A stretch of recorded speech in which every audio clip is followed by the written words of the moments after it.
ये कहानी है प्रिया की, जो एक कॉलेज छात्रा थी। उसे अपने घर जाने के लिए हर वीकेंड 40 किलोमीटर दूर बसे गांव तक सफर करना पड़ता था। एक बार देर रात कॉलेज में एक कार्यक्रम के कारण वह समय पर बस नहीं पकड़ पाई। उसने अगली बस का इंतजार किया, लेकिन वह बस रात 11 बजे आई, जो एक सुनसान सी दिखने वाली पुरानी बस थी। बस के अंदर ज्यादा लोग नहीं थे, सिर्फ 4-5 यात्री, जिनके चेहरे बेहद अजीब और उदास लग रहे थे। ड्राइवर और कंडक्टर भी बिना कुछ बोले अपनी जगह खड़े थे। प्रिया को यह अजीब तो लगा, लेकिन उसने ज्यादा ध्यान नहीं दिया और खिड़की के पास जाकर बैठ गई। बस जैसे ही चलने लगी, प्रिया को महसूस हुआ कि बस में एक अजीब ठंडक थी।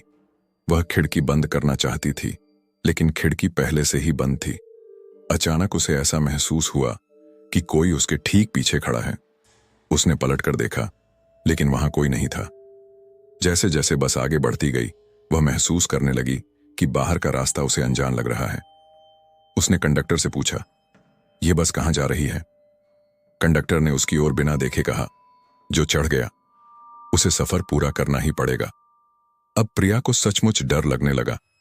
उसने अन्य यात्रियों की ओर देखा, लेकिन वे सब बिल्कुल चुपचाप बैठे हुए थे। उनमें से एक महिला के हाथों से खून टपक रहा था, लेकिन वह बिल्कुल स्थिर बैठी थी। प्रिया ने घबराकर अपनी सीट से उठना चाहा, लेकिन तभी बस में तेज चीखने की आवाज गूंजने लगी। अचानक बस ने एक सुनसान पुल पर रुककर ब्रेक लगाया। ड्राइवर ने पीछे मुड़कर देखा और उसकी आंखें सफेद थीं। उसने कहा, तुमने यहां चढ़ने की गलती कर दी, अब तुम वापस नहीं जा सकती। प्रिया डर के मारे कांपने लगी। उसने दरवाजे की ओर दौड़ने की कोशिश की, लेकिन दरवाजा बंद था। बस के यात्री अब अपनी जगह से खड़े होने लगे। उनके चेहरे सड़े गले थे और उनकी आंखें गड्ढों में ढंसी हुई थीं। प्रिया ने जोर से चिल्लाना शुरू किया। अचानक उसने अपने बैग में रखा भगवान का लॉकेट निकाला और जोर से भगवान का नाम लेने लगी। जैसे ही प्रिया ने भगवान का नाम लिया, बस गायब हो गई। वह खुद को सड़क के किनारे खड़ा हुआ पाया। अगली सुबह गांव पहुंचने पर उसने गांव वालों को यह घटना बताई। उन्होंने बताया कि वह बस 10 साल पहले एक एक्सीडेंट में पुल से गिर गई थी। तब से उस बस को कई लोग देख चुके हैं, लेकिन उसमें चढ़ने वाले कभी वापस नहीं आते।